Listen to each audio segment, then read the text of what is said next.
Senang bisa bersama dengan saudara pada saat ini secara khusus dalam acara Figur, di mana acara ini secara khusus ingin menyampaikan kepada saudara apa yang menjadi kehendak daripada tokoh yang bernama Yesus Kristus di tengah kehidupan kita. Dan harapan saya saudara selalu dalam keadaan gembira, penuh dengan sukacita, dan anugerah Tuhan ada di tengah-tengah kehidupan saudara bersama dengan keluarga. Saudara, pekerjaan yang nampaknya mudah namun sulit untuk dilakukan adalah pekerjaan mendengar. Saudara setuju? Ya, saya kira gak gampang ya kita disuruh mendengarkan, bisa sampai ngantuk-ngantuk kita. Dan tidak semua orang, saudara, senang untuk mendengarkan. Mengapa? Karena mendengarkan itu membutuhkan seni dan energi khusus. Lebih senang orang ngomong, tapi kalau untuk diam dan mendengarkan itu orang mulai bosan. Nah, terkait dengan mendengarkan firman Tuhan, setiap orang tidak hanya dituntut untuk mendengarkan. Namun terlebih dari semuanya itu ia harus melakukan apa yang telah didengarkan. Saudara, program Figur kali ini mengajak saudara untuk mendengarkan apa yang Yesus kehendaki dari orang-orang yang mengikutinya. Apa yang dikehendakinya? Mari ikuti terus acara ini dan temukan jawabannya.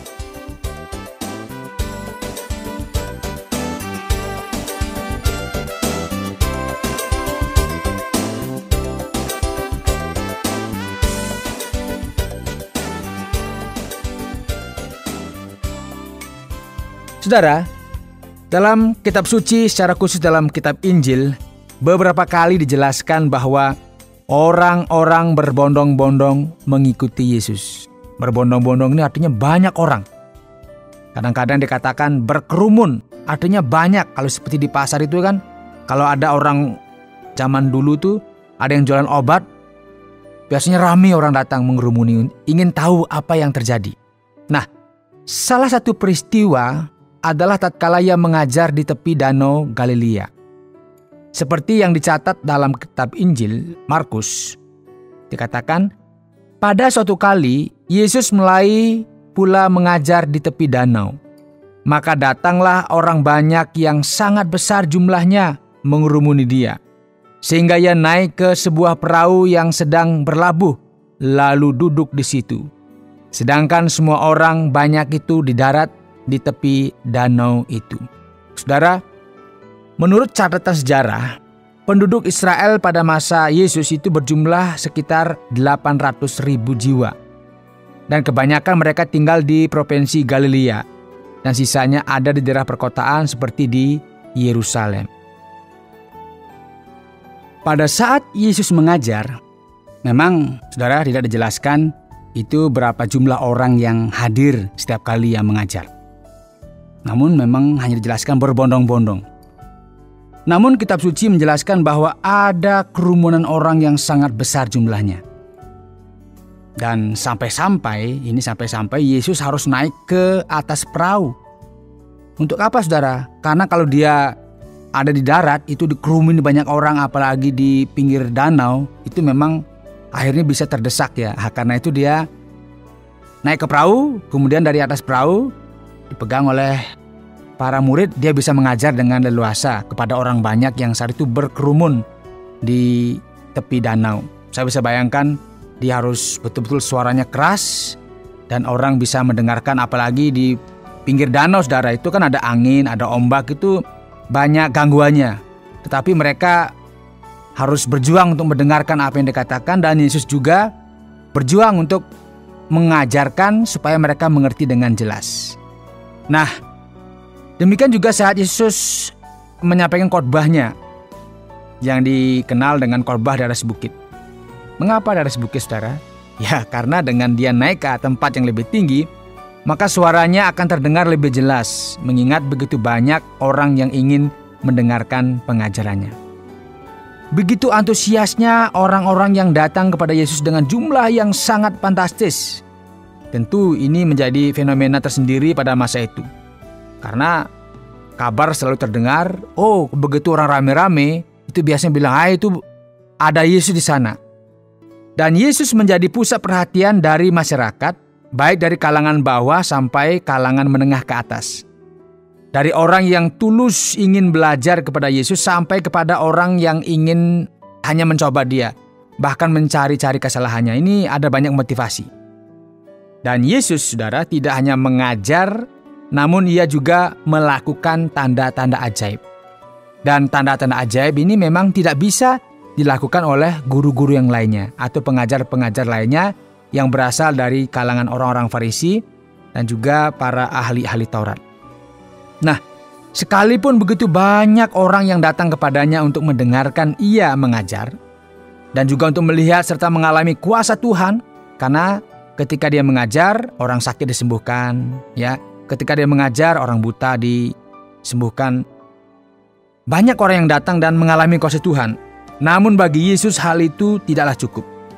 Jadi kalau orang hanya datang mendengar, kemudian dia mengalami mujizat Tuhan, itu nggak cukup.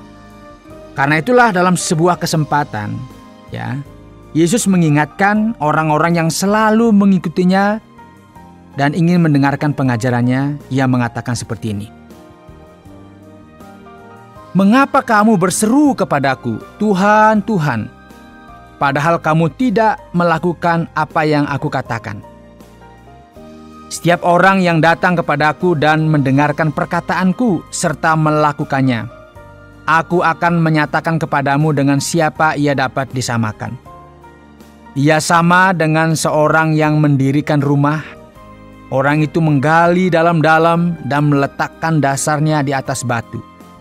Ketika datang air bah dan banjir melanda rumah itu tidak dapat digoyahkan, karena rumah itu kokoh dibangun. Akan tetapi barang siapa mendengar perkataanku, tetapi tidak melakukannya, ia sama dengan seorang yang mendirikan rumah di atas tanah tanpa dasar. Ketika banjir melandanya, rumah itu segera rubuh dan hebatlah kerusakannya. Saudara, ini dikatakannya untuk menyatakan betapa pentingnya bukan hanya menjadi pendengar yang baik, tetapi juga menjadi pelaku-pelaku firman. Saudara, saya yakin bahwa Yesus sangat senang dengan begitu banyaknya orang-orang datang kepadanya, bahkan berbondong-bondong dikatakan. Namun Yesus juga mengingatkan mereka bahwa tidaklah cukup hanya datang kepadanya untuk mendengarkan pengajarannya. Nggak cukup, saudara. Hal yang terutama dari hanya datang dan mendengarkan pengajarannya adalah melakukan apa yang sudah ia ajarkan. Dan bagi orang-orang yang melakukan apa yang ia ajarkan, Yesus menyebut mereka adalah orang-orang yang bijaksana. Yang dikatakan itu mereka tuh seperti orang yang mau mendirikan rumah. Dengan cara apa dia mendirikan rumah? Dengan cara menggali tanah dalam-dalam. Kemudian meletakkan dasar rumahnya di atas batu. Kalau sekarang kan orang menggali tanah dulu, kemudian ditaruh pondasi batu ditaruh ya, kan sudah ada ukurannya. Rumahnya mau lantai berapa, maka berapa dalam pondasi itu harus diukur. Jadi seperti inilah yang disebut dengan orang yang bijaksana.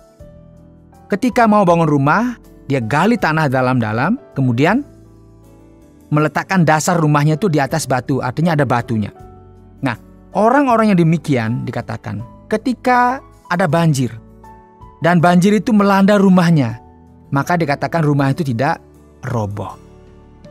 Dan sebaliknya saudara, Yesus menyebut mereka yang hanya mendengarkan pengajarannya, ya hanya ingin rame-rame, supaya dilihat orang, oh saya juga ikut mendengarkan. Namun tidak melakukan, sama dengan orang yang bodoh. Jadi kalau orang hanya mendengar, tetapi tidak melakukan, dikatakan sama dengan orang yang bodoh. Yang bagaimana yang disebut orang bodoh? Itu diibaratkan seperti orang mendirikan rumah di atas tanah atau pasir tanpa dasar. Tiba-tiba dia, ya kalau sekarang tidak digali dulu langsung pasang bata. Langsung pasang apa lagi yang lainnya, naikkan ke atas batanya. Ya pastilah, saya yakin kena angin langsung roboh, apalagi kena banjir. Dan tentunya kita tidak mau disebut sebagai orang yang bodoh ya. Kita mau disebut sebagai orang yang bijaksana. Saudara, dan apa yang dikatakan oleh Yesus ini memang terbukti. Benar memang saudara, banyak orang yang mengikutinya. Namun pada masa itu karena hasutan, ya, karena rasa kecewa, karena banyaknya godaan, akhirnya mereka tidak banyak yang bertahan untuk mengikut Yesus. Layu sebelum berkembang. Ya, ini diibaratkan dalam istilah yang lain juga, dia mengibaratkan firman Tuhan itu, benih itu jatuh di atas tanah yang berbatu-batu. Memang tumbuh, tapi begitu ada godaan, dia langsung layu. Atau yang jatuh di tengah-tengah semak-semak. Tumbuh tapi dihimpit oleh kekhawatiran, enggak juga bisa bertumbuh. Itu untuk menggambarkan orang pada masa itu, saudara. Jadi tidak banyak yang bisa mengikut Yesus. Tidak bisa mengambil keputusan, akhirnya dia percaya kepada Yesus. Karena apa? Begitu ada banyak godaan. Bahkan saudara, salah satu murid yang selalu bersama-sama dengan Yesus yang bernama Yudas, akhirnya dia juga mengkhianati Yesus. Ini artinya apa, saudara? Penting bukan hanya ikut Yesus, bukan hanya mendengarkan apa yang dikatakan. Yang terpenting dari semuanya adalah, yang terutama dari semuanya adalah melakukan. Bukan berarti mendengarkan tidak penting, karena bagaimana orang bisa melakukan tanpa mendengar.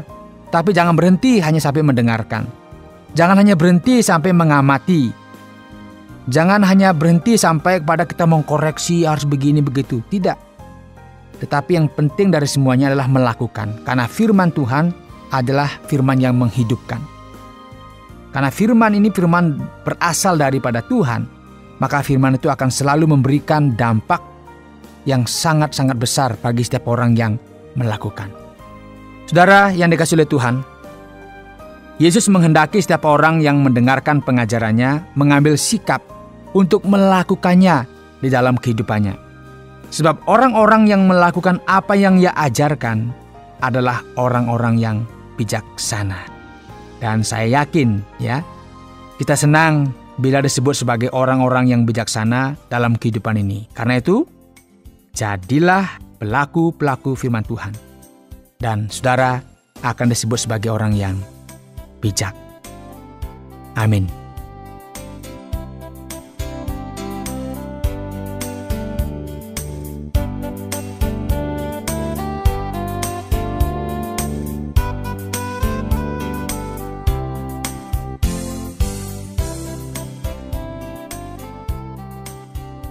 Saudara, demikianlah pelajaran yang telah kita dengarkan pada saat ini tentang pengajaran Yesus bahwa setiap orang percaya harus menjadi pelaku firman sehingga kehidupannya menjadi kokoh dalam menghadapi berbagai badai kehidupan.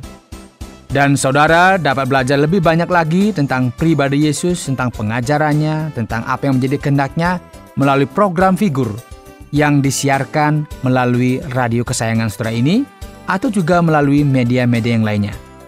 Dan jika saudara rindu untuk mengenal dia lebih dalam lagi, atau mungkin banyak pertanyaan, banyak unek-unek yang ingin ditanyakan, ingin disampaikan, atau ada respons tentang program yang baru saja saudara dengarkan, silakan kirimkan surat saudara ke Tromel Pos 261 Batu 65302 Jawa Timur.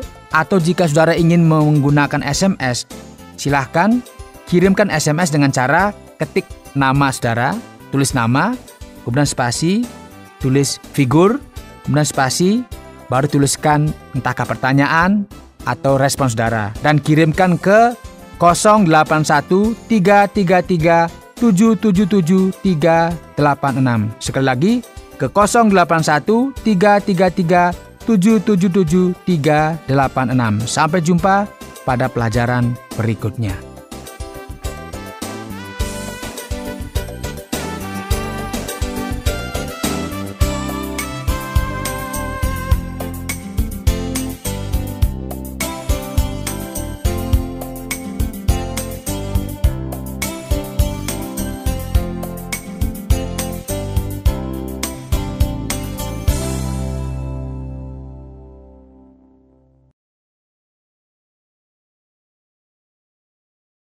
Terima kasih Anda sudah mengikuti program kami. Jika Anda diberkati, jangan lupa like, komen, dan share supaya Anda tidak ketinggalan setiap program terbaru kami.